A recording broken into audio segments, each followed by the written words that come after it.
예수를 깨닫게 하옵소서.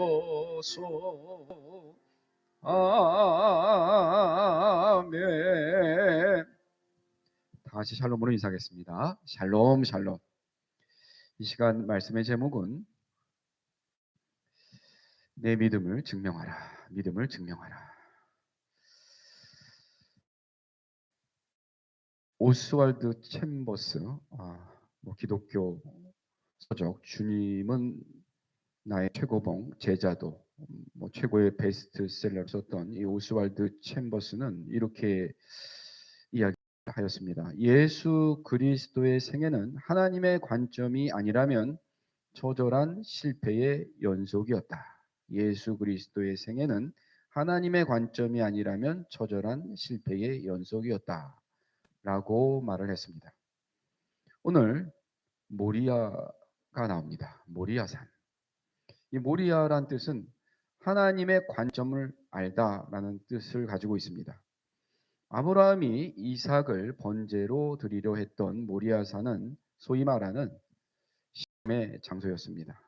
하나님의 명령은 하나님의 관점으로 받아들이지 않으면 이해하기가 너무나 어렵습니다. 우리가 살면서 꼭 올라가야 하는 산이 있다면 바로 하나님의 관점으로 인생과 그 인생 가운데 겪는 우리에게 펼쳐진 시험의 참 의미를 발견할 수 있는 모리아 산입니다. 살면서 그렇습니다.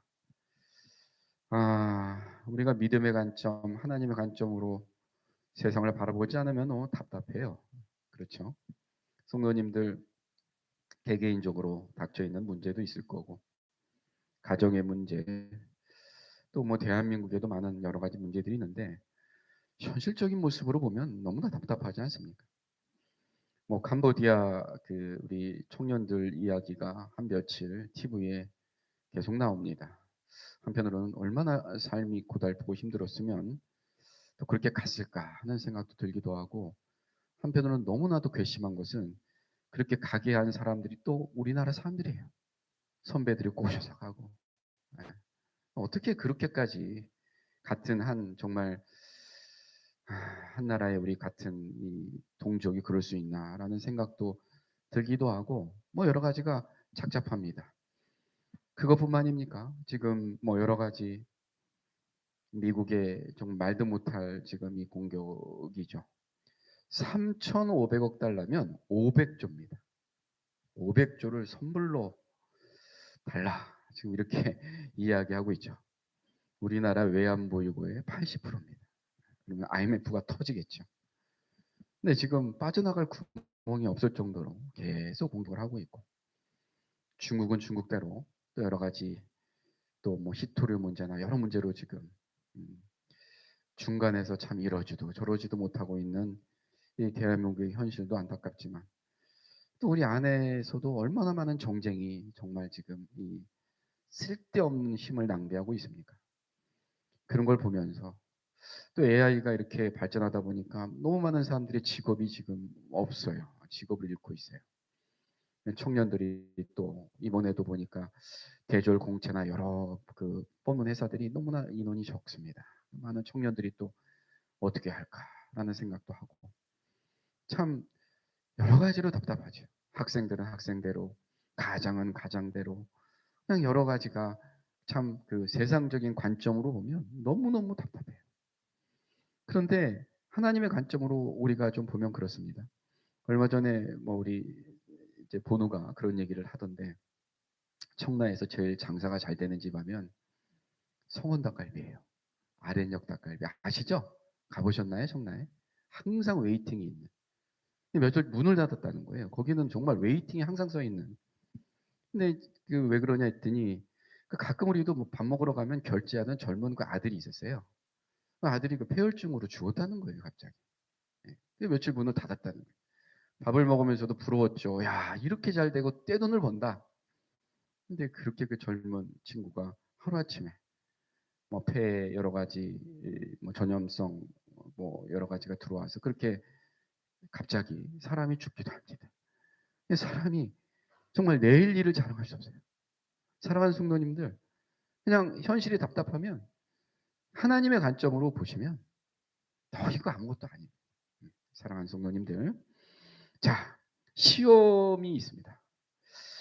시험은 참 어려워요. 그런데 시험은 우리를 반드시 넘어뜨리는 것이 아니라 또 때로 이 시험을 통해서 시험으로 하여금 다시 일어설 수 있는 힘을 우리에게 제공을 합니다. 우리를 격려하고 새 힘을 주길 원하시는 하나님의 음성을 듣는 이 산에 모두 서시기를 바랍니다. 성서학자들은 신약 최대의 사건이 갈보리 십자가 사건이었다라고 얘기를 한다면 구약 최대의 사건은 모리아산 사건이다. 한마디로 아브라함이 이삭을 번제로 드리려고 했던 그 사건이다라고 이야기를 해요. 그러니까 오늘 말씀드려지는 이 본문이 주는 메시지는 어마어마하게 큰 메시지라고 할 수 있습니다. 아브라함에게 있어 이삭을 바치는 모리아산은 오로지 두 가지예요. 믿습니다. 순종합니다.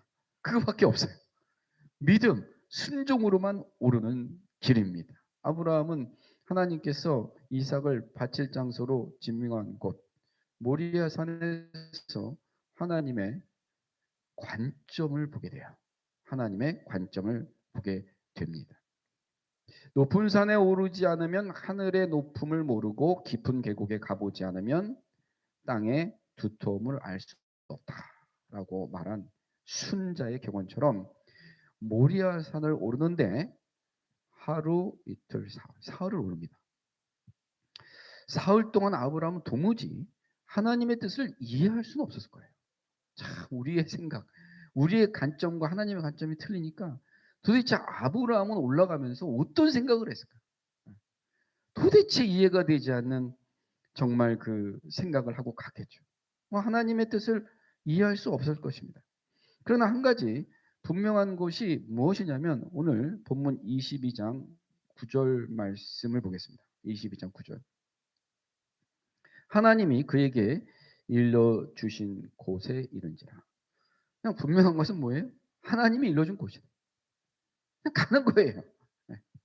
하나님이 일러준 것이다. 끝이에요. 거기야. 순종하고 믿음으로 갑니다. 이 모리아산은요. 사실은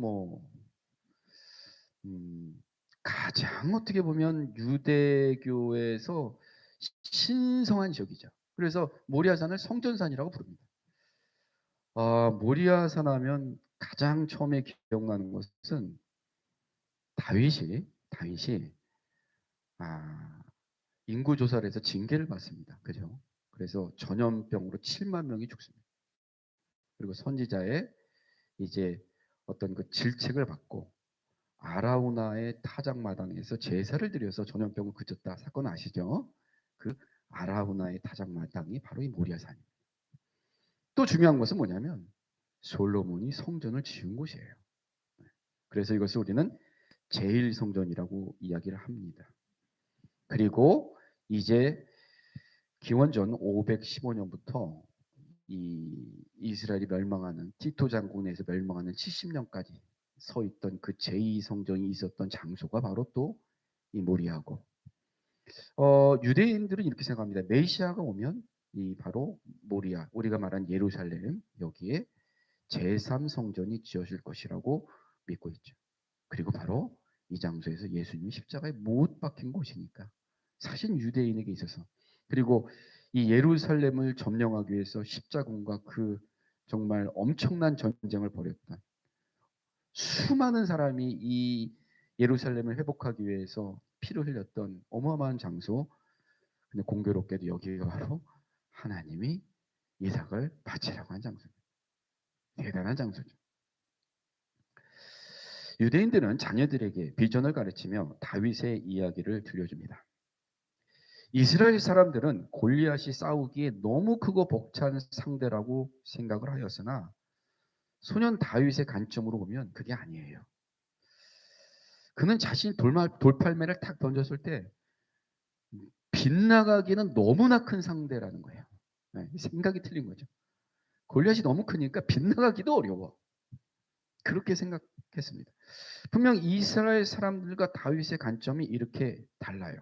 이처럼 모리아사는 우리의 생각과 관점이 바뀌는 것입니다. 제가 지난주에는 느보산을 말씀을 드렸어요. 모세를 데리고 가는 삶. 거기서 우리는 우리의 비전, 하나님의 비전을 생각한다고 이야기를 했는데 모리아산은 하나님의 관점을 보는 산이다. 이렇게 이어진다고 할 수가 있겠습니다. 이처럼 모리아산은 우리의 생각과 관점이 바뀌는 곳이다. 하나님을 믿는 것, 곧 신앙생활을 한다는 것은 우리가 이해할 수 있는 영역을 넘어서요. 넘어섭니다. 그래서 하나님이 지시하는 참 순례자의 끝없는 여정이에요. 여정이에요. 때로는 우리가 참 이해할 수 없고 받아들이기 어려운 일들이 일어나기도 합니다. 하나님, 왜 그렇게 믿음 좋은 사람 빨리 데려갑니까? 라는 이야기도 하고, 하나님, 꼭 그렇게 하셨어야 됩니까? 수많은 의문이 들기도 해요. 그러나 우리가 반드시 기억을 해야 할 것이 있는데, 정말 그 순종이 없이는 하나님의 산에는 절대로 오르지 못한다는 것입니다. 하나님의 명령을 듣고 모리아 산까지 가는 동안 아브라함은 얼마나 많은 갈등과 분민. 아브라함도 우리와 성정이 같은 똑같은 인간이었다는 것이죠. 사흘이라는 시간은 그가 마음 먹은 바를 얼마든지 바꿀 수 있는 그러한 시간입니다. 중요한 것은 하나님이 아브라함을 진짜 막 괴롭히기 위해서 모리아산에 오르라고 하신 것이 아니라는 점이에요. 하나님은 아브라함의 믿음을 시험하기 위해서 그에게 아들 이삭을 바치라고 명령하셨습니다. 아브라함 그의 삶을 성장시키고 그에게 상을 주기 위해서 마련하신 시험이었습니다. 모리아산은 순종으로만 오를 수 있는 산입니다. 우리가 신앙생활을 제대로 하지 못하는 가장 큰 이유는 나의 생각, 나의 판단, 나의 지식을 끝까지 고수하려고 하기 때문입니다. 이 모든 것을 내려놓을 때 우리는 정말 순종할 수가 있습니다. 하나님은 모리아산에서 아브라함에게 아들을 제물로 바치라고 명령하시면서 아무런 설명이 없어요. 이러하니까 이렇게 제물을 바쳐라라고 얘기했다면 어느 정도 납득도 하고 순종도 가능했을 텐데 아무런 설명도 하지 않으셨습니다. 그것은 시험이기 때문입니다. 만일 하나님께서 어떻게 해야 할지, 왜 그렇게 해야 하는지를 자세하게 말씀해 주셨다면 그것은 시험이 아닌 숙제였을 것입니다. 시험과 숙제는 틀립니다. 하나님은 숙제를 내주시는 분이 아니라 우리를 시험하시는 분임을 우리가 기억해야 할 것입니다. 그러면 아브라함은 어떻게 이 시험의 산에 오를 수 있었을까? 아니 어떻게 그는 시험을 통과할 수 있는 믿음을 가질 수 있었을까? 우리가 잘 아는 히브리서 11장 6절 믿음이 없이는 하나님을 기쁘시게 하지 못하나니 하나님께 나아가는 자는 반드시 그가 계신 것과 또한 그가 자기를 찾는 자들에게 상 주시는 이심을 믿어야 할지니라. 시험을 이기는 믿음을 갖기 위해서 우리는 하나님의 존재를 믿고 또 그분이 우리에게 상 주시는 이심을 믿어야 합니다. 이어지는 히브리서 11장 17절 말씀은 이렇게 기록이 되어 있어요. 아브라함은 시험을 받을 때에 믿음으로 이삭을 드렸으니 그는 약속들을 받은 자로 돼 그 외아들을 드렸느니라. 이제 아브라함의 믿음의 분량이 드러나는 순간입니다. 하나님은 그분의 명령대로 아들 이삭을 제단에 드린 아브라함의 순종에 대해서 어떤 반응을 보이셨나? 어떤 반응을 보이셨나? 그 말씀이 12절 말씀입니다. 창세기 22장 12절 말씀. 사자가 이르시되 그 아이에게 내 손을 대지 말라. 그에게 아무 일도 하지 말라. 내가 내 아들 내 독자까지도 내게 아끼지 아니하였으니 내가 이제야 내가 하나님을 경외하는 줄을 아노라. 아브라함의 믿음은 대단해요. 우리 아브라함이 이 5절 말씀을 한번 볼까요? 이 아브라함이 종들에게 이르되 너희는 나귀와 함께 여기서 기다리라. 내가 아이와 함께 저기로 가서 예배하고 우리가 너희에게로 돌아오리라. 같이 가던 종들을 앞에 놔두고 이제 이삭만 데리고 산으로 올라가는 거예요. 그런데 아브라함이 이삭과 함께 예배 드리고 이삭과 뭐라고 얘기하냐면 아이와 함께 예배 드리고 뭐라 그래요? 내가 돌아온다고 얘기하지 않고 우리가 돌아 너희에게로 돌아오리라. 우리가라는 이 복수를 사용함으로써 하나님께서는 이 아들 죽이지 않아. 복수를 썼죠. 같이요. 엄청난 믿음이에요. 분명히 이삭을 살리실 것을 이미 믿고 있었어요. 그 믿음대로 독자 이삭이랑 함께 오게 됐죠. 그래서 we will come back to you. 반드시 돌아온다. 반드시 돌아온다. 그리고 보면 제물로 이미 순양을 준비해 놓으신 하나님의 그 놀라운 역사를 보게 되죠. 하나님은 모리아산에서 아브라함이 어떤 사람인지를 아셨습니다. 그의 마음속에 하나님을 정말 사랑하는 마음이 있음을 아셨습니다. 이야, 정말 내 아들 독자까지도 내게 아끼지 아니하였으니 라는 말 속에 정말 내가 힘든 일을 하였구나라는 엄청난 감탄이 숨어 있습니다. 아브라함에게 자신의 독자를 하나님께 드리는 것은 정말 인생에서 만난 가장 큰 시험이다. 마태복음 7장 24절에서 27절 예수님이 비유로 말씀하시는 장면이 나옵니다. 어떤 사람은 모래 위에 어떤 사람은 반석 위에 집을 지었습니다. 그런데 비가 내리고 창수가 나고 바람이 불어 그 집에 부딪혔습니다. 모래 위에 집을 짓든 반석 위에 집을 짓든 폭풍우는 피해갈 수 없습니다. 그러나 그 결과는 확연히 다릅니다. 모래 위에 지은 집은 폭풍 후에 무너져도 반석 위에 세운 집은 결코 흔들리지 않습니다. 이처럼 하나님은 시험을 통하여서 우리의 믿음을 검증하기를 원하십니다. 진짜 믿음의 분량이 드러날 때는 화창하고 맑은 날이 아닌 이 엄청난 폭풍우가 칠 때입니다. 바로 그 시험의 때 우리의 믿음이 증명됩니다. 또한 예수님 말씀하시는 폭풍우는 곧 심판을 의미합니다. 저는 지금의 현실도 들기도 합니다. 모리아산에서 우리의 믿음이 증명되고 드러나는 것처럼 정말 이 심판의 때에는 모든 진실이 다 드러날 것입니다. 창세기 이제 22장 19절 말씀 보도록 하겠습니다. 모든 시험이 다 끝났어요. 그리고 19절 이에 아브라함이 그의 종들에게로 돌아가서 부할세바에 이르러 거기 거주하였더라. 부할세바에 이르러 거기 거주하였더라. 부할세바에서 장막을 치고 에셀나무를 심고 하나님을 예배하며 살았더라. 부할세바라는 뜻은 히브리어로 맹세, 특히 부할세바는 이 우물이 있는 것이에요. 이 부할세바라는 이 지면 아브라함이 그랄 왕 아비멜렉과 이제 우물을 소유권을 놓고 막 다투잖아요. 다툴 때 이제 언약을 맺습니다. 그 앞장 21장에 언약을 맺어요. 언약을 맺어요.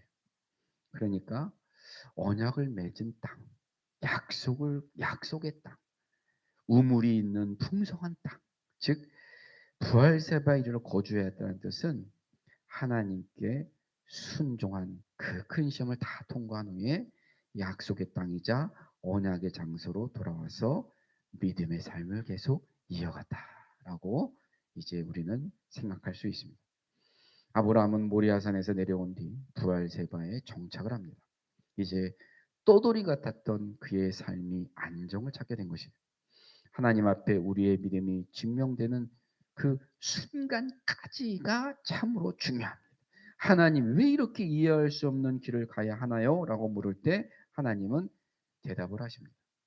내가 그 길을 통과해야만 내 삶을 통해 고백할 수 있단다. 그 길을 통과한 뒤에야 정말 네가 머리로만 알던 지식으로만 아는 그런 하나님이 아니라 정말 내 삶을 통해서 역사하시는 하나님을 믿고 신뢰할 수가 있단다.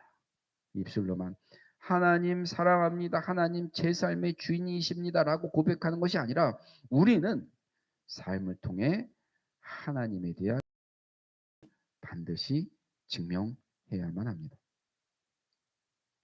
사랑하는 성도님들, 시험은 고통스럽지만 오늘 이 말씀을 보면 시험이 지나간 자리에는 무엇이 있습니까? 축복이 있어요. 축복이 있습니다. 여호와 이레, 여호와께서 미리 준비하셨다. 참 좋은 말씀입니다. 여호와 이레.